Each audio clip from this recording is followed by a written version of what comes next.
wouldn't it be almost subversive to do a positive story about Afghanistan at a time like this? And it's really the most positive thing that's come out of the country, and it's a real testament to the power of media and the power of media for social change.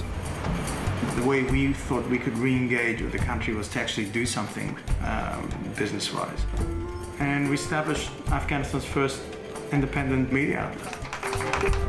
To me, what's great about the 5D is when you're shooting in countries like that, when people try and shut you down, you just say, no, journalist, photo. It's all about the lenses with the 5D. That's where the money goes, and that's where you get that beautiful look. You know, we did sound ourselves. We had a couple of lights with us, but I can't recall more than maybe once using a light. I immediately was caught by the characters, but just the story. I mean, for us as a multicultural broadcaster, it's a great story about Australian migrants going back to their home country and trying to make a difference. I mean, that's basically what that story is.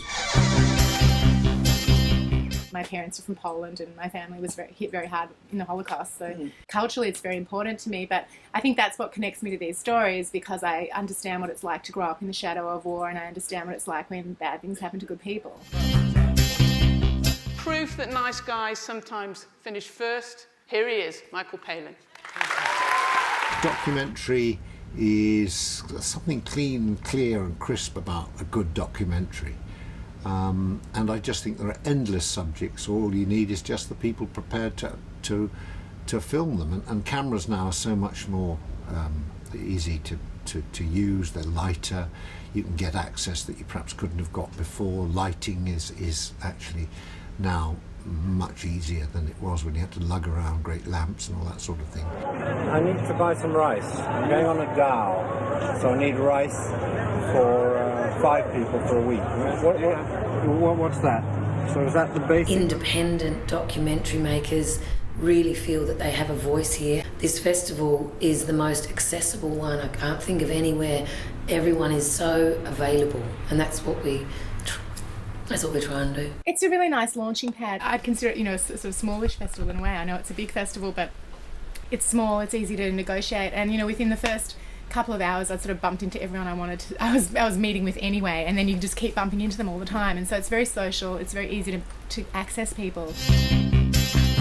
When we first approached about doing this film, I was a little reluctant, just because if you are brought up in Sheffield, then you feel like you have steel rammed down your throat. That's a very horrible image, isn't it?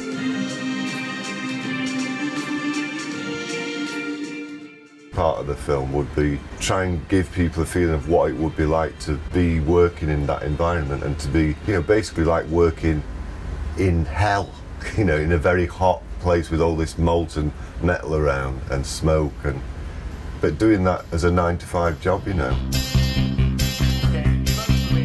It's really important not to be isolated, and we have to engage with what's happening abroad, and that's really the main purpose for me being here. Now we have 3,000 industry delegates, and it's from 62 countries, and we have 350 buyers from all 50 countries. So you can imagine that sort of combination is so electric. 26,000 soldiers from the British Commonwealth defend Tobruk. 11,000 from Britain.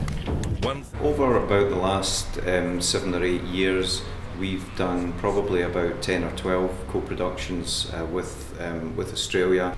For me to get involved in a co-production with an Australian broadcaster, there needs to be an element of the story which has some dimension of Scottishness in it, and that can at times be fairly tenuous, or it can be a really major component part. We did a 3-part documentary series where a Scottish doctor went out to an Aboriginal community in the outback.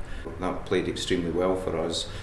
6 ordinary Australians will experience a journey you could never imagine. Oh, you're s***ing me. No. Be bold and scare us with your ideas. We just want big, bold, creatively ambitious ideas that literally do scare us.